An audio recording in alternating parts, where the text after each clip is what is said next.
दुनिया में सक्सेस होना तो सब लोग ही चाहता है, पर उसमें सिर्फ 10% लोग ही क्यों सक्सेस हो पाता है? इसका पीछे का कारण आप जानते हो? लोगों का सोच।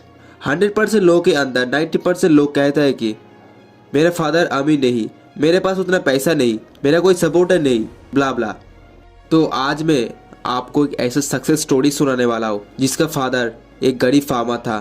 तो ऐसे अंदाज से आप लगा सकते हो वो लड़का कितना गरीब था। तो चलिए शुरू करते हैं। 1894 में जापान का एक छोटे शहर में एक बच्चे का जन्म होता है। उनके पिताजी गांव के बड़े लोग होने की वजह से उनका बचपना बहुत अच्छे से बीत गया। जब उस बच्चे का 9 साल पूरा हो जाता है तब से शुरू होता है उनके जीवन का समस्या। एक टाइम ऐसा आता है उनके पिता का कुछ आर्थिक समस्या के कारण में पूरे परिवार को गांव छोड़ना पड़ता है। जितने भी जमीन सामान थी सब कुछ, और अपना गांव का घर तक भी छोड़ना पड़ता है। उस बच्चे और उनके परिवार मिलकर एक शहर में शिफ्ट हो जाता है और परिवार का पालन पोषण के लिए उनके पिता छोटे मोटे काम करने लग जाता है। और अपनी परिवार का मदद करने के लिए 9 वर्ष का उस लड़के अपनी पढ़ाई छोड़कर एक छोटी मोटी दुकान में काम करने लग जाता है।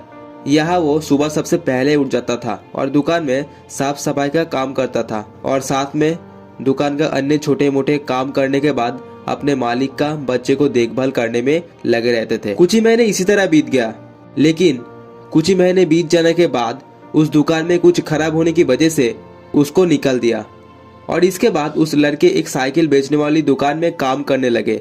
उस दुकान में 5 वर्ष काम करने के बाद बहुत कुछ टेक्निकल चीजें सीख गया था, और फिर 15 वर्ष की उम्र में कुछ नया ढूंढने लगे जहां काम के साथ साथ कुछ नया सीख सके।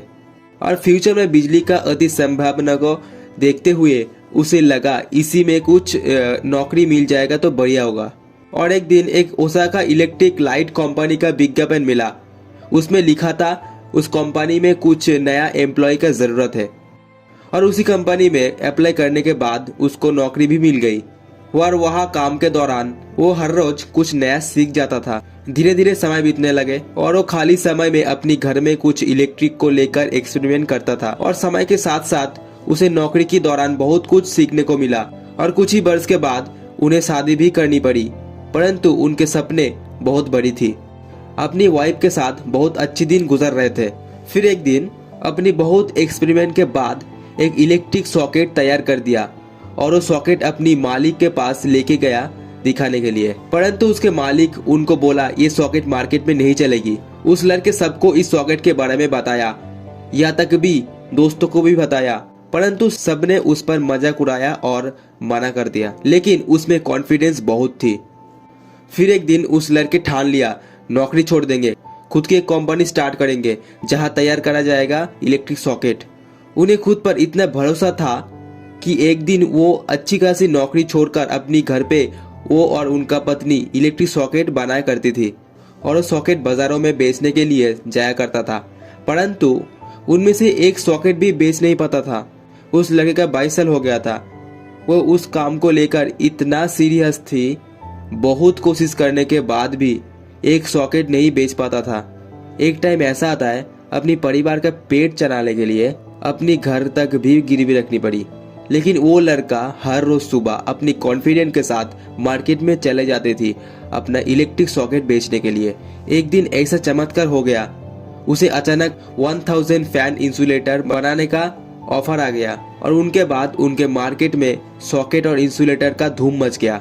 और वो देखते ही देखते उनकी कंपनी पहले जापान में और बाद में पूरे दुनिया छा गई। आज उस कंपनी का मार्केट वैल्यू 17 बिलियन से भी ज्यादा, जिसे मैं और आप सभी लोग पैनासोनिक के नाम से जानते हैं। मैं बात कर रहा हूँ the founder of Panasonic, Konosuke Matsushita के बारे में। कैसे एक लड़का 9 वर्ष में पढ़ाई लिखाई छोड़कर सिर्फ अपनी सपने पर इतना भरोसा था कि आज इतना बड़ा कंपनी खड़ा करके दिखाया। दोस्त, दुनिया में सबसे ज्यादा इम्पोर्टेंट है अपना कॉन्फिडेंस। इसीलिए आप जो चीज असल में पाना चाहते हो उसके लिए जी जान लगा दीजिए, हाल नहीं छोड़ना है। अपनी कॉन्फिडेंस पर भरोसा रखिए, आप एक दिन जरूर सक्सेस हो जाओगे।